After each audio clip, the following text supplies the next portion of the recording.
If you've unlocked the staging ground and expect your villagers to suddenly become better fighters, you're probably confused or disappointed. The staging ground doesn't make your villagers stronger, it makes them organized, equipped, and predictable. In this guide, I'll explain to you what the staging ground actually does, how to research and build, how presets and stock up work, and how to properly set up armies and squads so combat stops feeling chaotic. Let's dive into it. The staging ground is a tier 2 building, used to manage armies, equipment, and combat behavior. It gives you control over your villagers' gear presets. Nothing about the staging ground is automatic. You'll need to have your gear presets set up for it to work properly, and all of your villagers need to be assigned one. Think of it as being able to equip all of your villagers at once instead of doing it individually. The building you'll need is called the staging ground, and it's researched at the Advanced Research Desk in the Village Hall.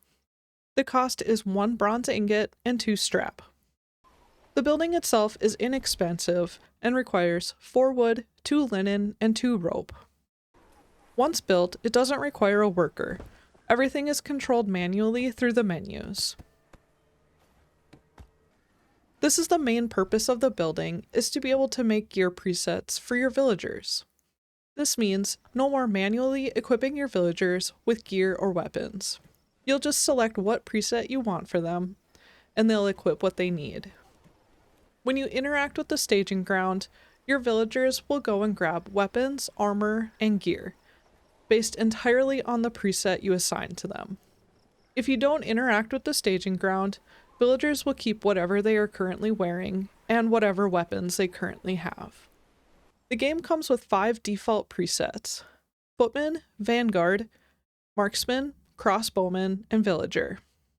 These presets work, but they're not editable. Custom presets is where it really shines. They let you control exactly what your villagers prioritize when stocking up. The 5 presets I recommend creating are one-handed, two-handed, bow, crossbow, and villager. You'll notice that I have a few additional, but those are based off the villager's special attributes, and we can cover that later. Comment below if you'd be interested in seeing that. For each preset, I list multiple armor and weapon tiers, starting with the highest skill requirement first. That way, if a villager can use better gear, they'll grab it. If not, they'll still equip something else. And that prevents one of the most common issues people run into. More on that in a bit. This can be found within the villagers menu, and you'll see it over on this left-hand side. In order to edit them, you'll just click the drop down and hit edit on any of these. So for this example, what I want us to do is we're going to set up a whole new marksman tier. Just hit duplicate. Now here you can see that it's set up your primary weapons. So it has you picking up a longbow as the first priority. Now if your skill set isn't high enough, it's going to move on to the ash bow. If your skill isn't high enough for that, you'll move down to the yew, and then finally down to the elm shortbow. So that's going to be what your villagers grab for their primary weapons. So now we need to assign them some sort of secondary weapon. I know that my villagers who are our ranged members aren't going to have the strongest strength attribute. Now let's say that this villager doesn't have the required strength skill to be able to wield either one of these secondary weapons. We're going to keep this main one-handed slot selected, and that will allow them to grab any of these items listed here as long as they're available. So if for some reason they only have a level 1 for their strength, they can go ahead and grab this item here and use that. This ensures that they're always going to have a secondary weapon with them. Now moving on to armor. So with our ranged people, I generally have them wear medium armor, but you can set this up however you would like.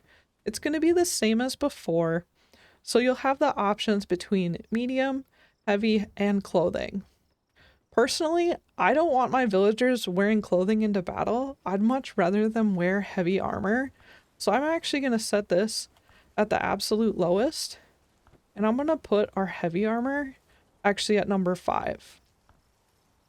Now, the cool thing with these is I can go through again and select exactly what I want them to be wearing. So here you can see our final bow ranged gear preset is finished. I went through and adjusted some of the armors. So in the head slot, for instance, I am telling my villagers that I want them to grab the infantry helmet first. If their skill isn't strong enough, then I want them to grab the kettle hat, and if it's still not strong enough, they'll drop down to the nomad's helm. And if for some reason they don't have the strength skill of 2, they're going to move on to any medium armor head equipment that they can pick from. And finally, if none of those are available, they'll just select whatever heavy armor is available. So now I wanted to keep 2 to 3 under each of these armor slots so that I have very good control over what gear my villagers are actually grabbing. I want to make sure that that number 1 priority is the best piece of equipment that they can grab. Now you'll want to make sure that you assign them a quiver just because they're going to be carrying arrows. And then finally you have your backpack options. So here you can assign them just the small backpack, a bag, or they do have the new big backpack. So the other cool thing in this section is you can see that you can assign a seed pouch, a log sling, or a watering pot. You can do that when you are setting up for your villagers' village presets. So this will be when they're not traveling with you as a companion. So if you have someone who's going to primarily be a farmer and planting, it might make sense to assign them a seed pouch. So currently I have this person working as a marksman, but I want her to be assigned our new bow ranged gear preset. So all I have to do is click here and hit select. And now she is assigned as a bow ranged garden companion.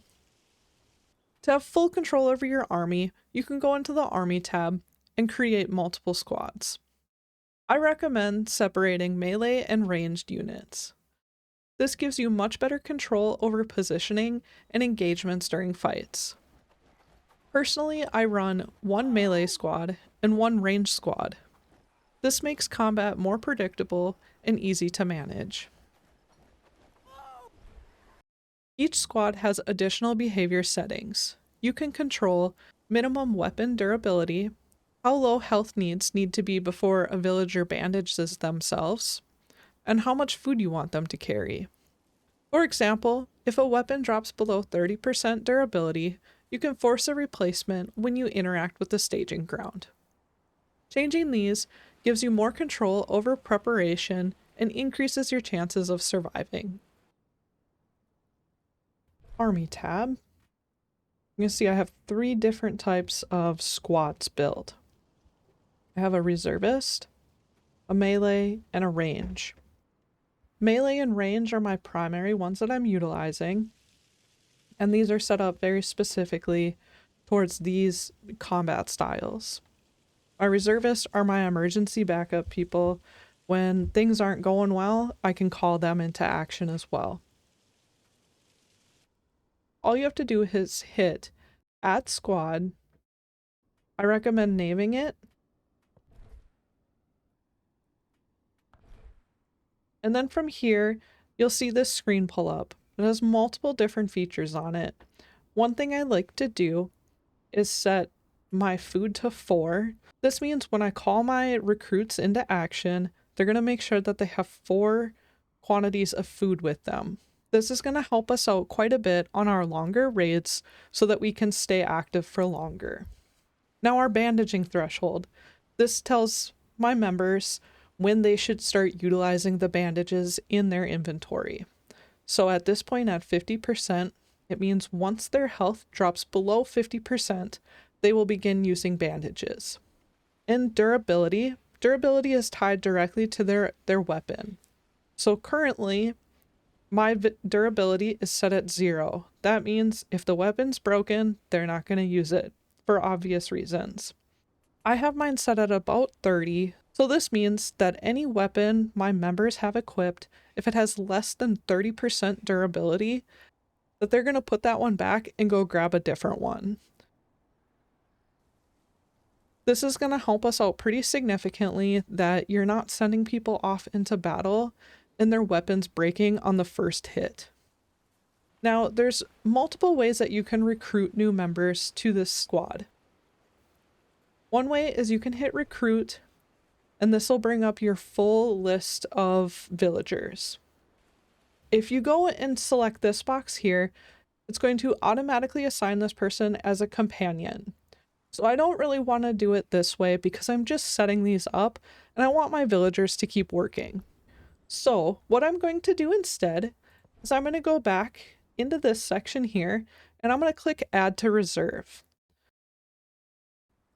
Now at this point, when I add people to this reserve, they're going to show up in the bottom here.